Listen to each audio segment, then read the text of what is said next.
It's official. Bob has been found. Celebration is in the air.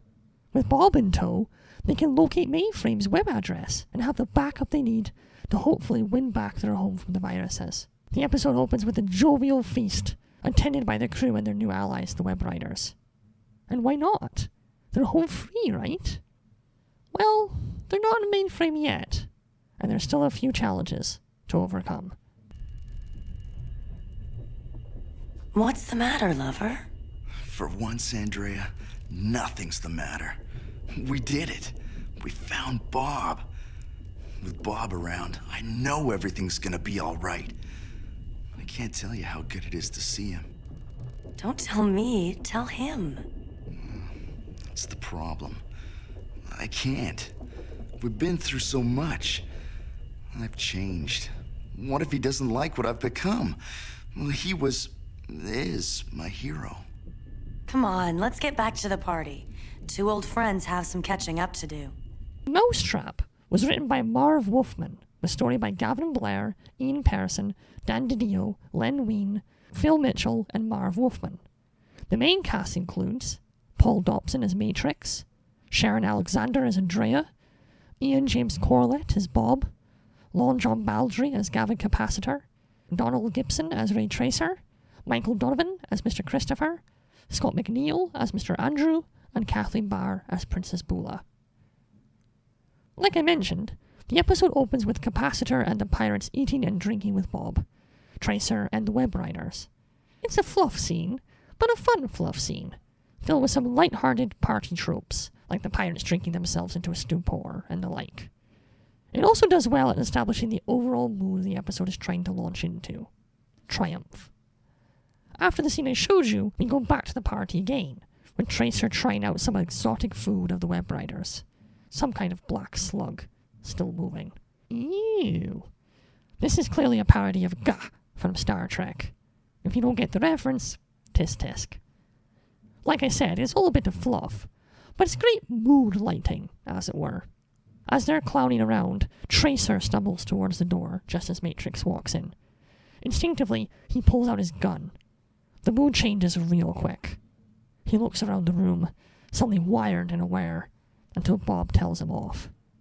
Matrix apologizes profusely and slinks off embarrassed. Andrea asks Bob to go and speak with him. I'm so sorry. I wanted you to be proud of me, and I blew it. What have I done? What have I become? Look, you survived the games and brought this crew together and rescued me. I am proud of you, Enzo. I've done questionable things. You did what you had to do. We've all changed, all grown, and now it's time to fight back. A lost guardian and a renegade. Not a key tool between them. And a big job to do, but we'll be okay. The Surfer can get us back to Mainframe. We'll deal with Megabyte and then Damon. Together. You ready? Knowing that his hero doesn't think any less of him, Matrix snaps out of his funk, and the two start to head back. Matrix mentions to him that it's good to see him, and in a moment of great respect, Bob replies, "It's good to see you too, Matrix." Up till now, he's been calling him Enzo. This quiet triumph moment, as well as the happy celebrations, are interrupted, however. As the Saucy Man approaches the tear that will lead them to Mainframe once stabilized, they find themselves caught in an energy storm like no other. The storm has appeared in a dome around them, effectively trapping them in. It strikes the ship repeatedly and threatens to destroy them. Capacitor and the others head up onto the deck. The captain orders all the systems to be shut down, as otherwise the storm would overload everything. The emergency lights come on, and Matrix uses his special eye to gaze outside. In a terrible narrative faux pas, he describes what the storm is doing outside the ship, instead of you, the audience, just getting to see it. This is a 20-second scene, so it's not the end of the world, but it just caught me so off guard. ReBoot's never done this before. They've always been excellent with the show don't tell rule. Were they trying to get us to feel the crew's isolation? Maybe, but it didn't work. Anyways, as the storm gets worse, Matrix suspects this is a trap from the Guardians. But Bob has a very different thought. We're like rats caught in a trap. Or mice. That's it.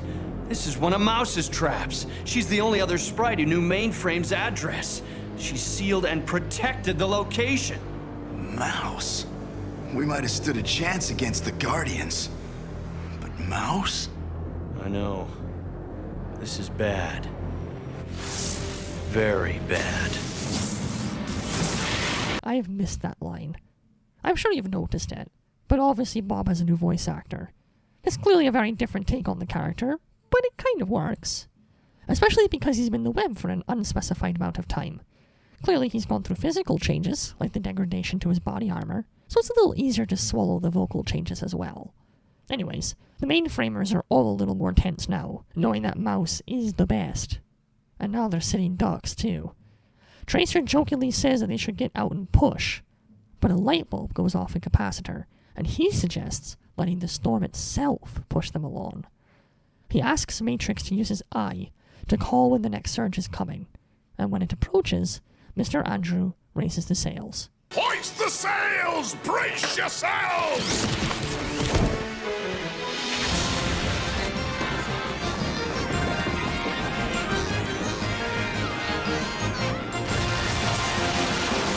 By God, we'll ride this blasted energy wave clear to Mainframe!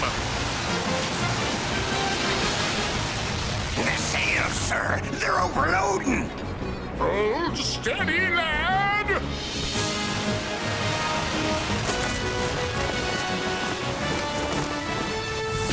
Good news.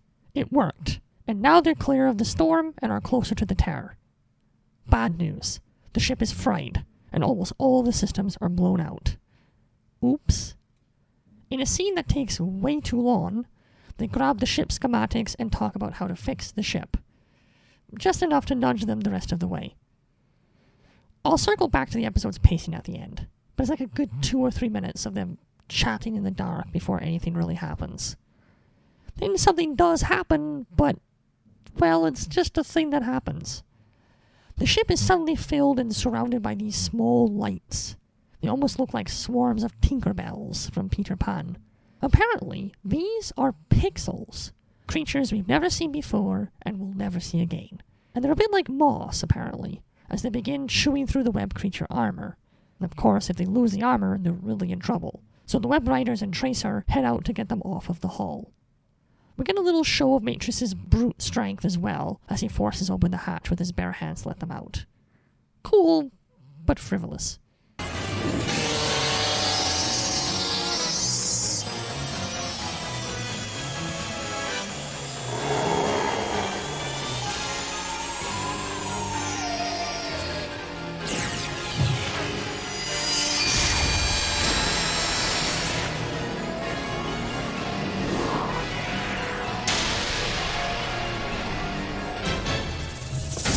The crew celebrate their victory over these tiny invaders. Andrea manages to get the engines back online at 10% power. Bob orders the ship to start moving and tells Matrix to ask the Surfer to move towards the tower and stabilize a portal for them. It looks like this is it. They're home free. Psych. I'm surprised at Mouse. This was almost too easy.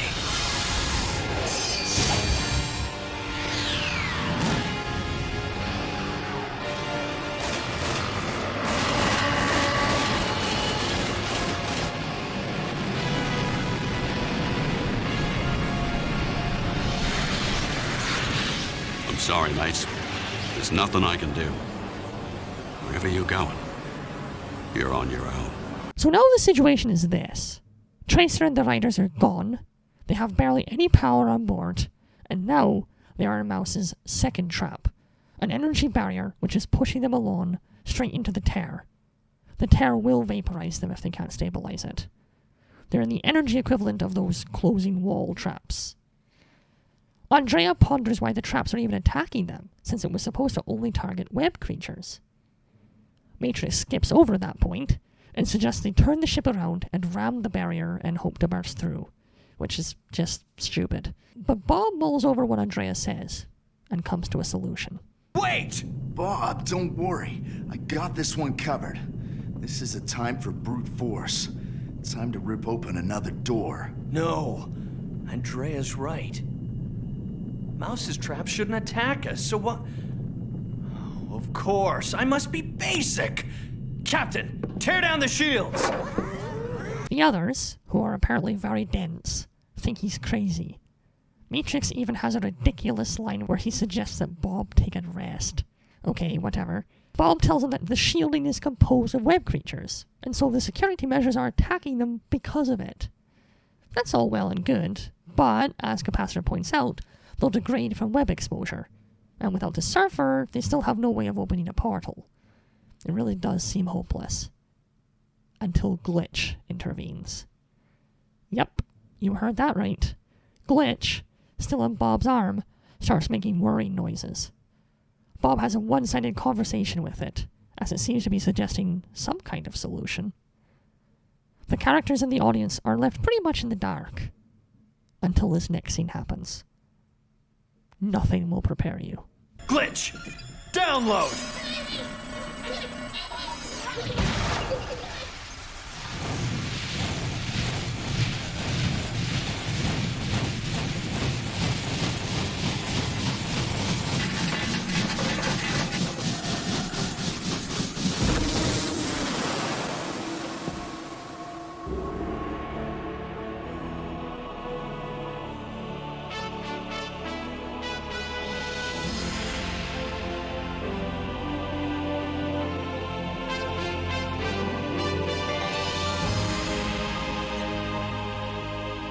We are now one. So yeah, Bob and Glitch have merged. I don't know about you, but I think he looks pretty awesome. Essentially, Bob's now a sorcerer, since he has all of Glitch's functions now. Bob takes it from here, vaporizing the shields, encompassing the ship in a barrier, and opening a portal to Mainframe. He and the ship fly through, ready to retake their home. So there you have it. The end of an era. Bob, Enzo, and Andrea are no longer lost. They've come home. They still have their work cut out for them, but that's for next time. For now, their mission is truly successful, and Bob has undertaken a miraculous transformation. And there's lots of great feel-good moments, heart-to-heart conversations, and some tense man versus environment scenes. Which is great, because now I have to talk about what went wrong with the tale. The pacing. It's especially jarring because ReBoot is so good at sucking you in and making the time fly by.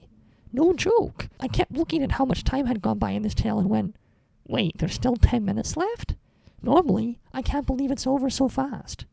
I really do feel like the writer got told he was not allowed to actually bring the characters to Mainframe, and so had to keep making up arbitrary obstacles for them to overcome. The 5 painful minutes they waste on the pixels being the biggest offender. That whole sequence is very boring, and lacks the tension of other scenes in this tale. For the most part, though, I have no issue with what happens in the story. Just how long it takes. This was 10 minutes of really good content stretched into 25. Nevertheless, some good stuff takes place here, and I did have fun. Just not as much as I was hoping. It's a 2 out of 3 from me.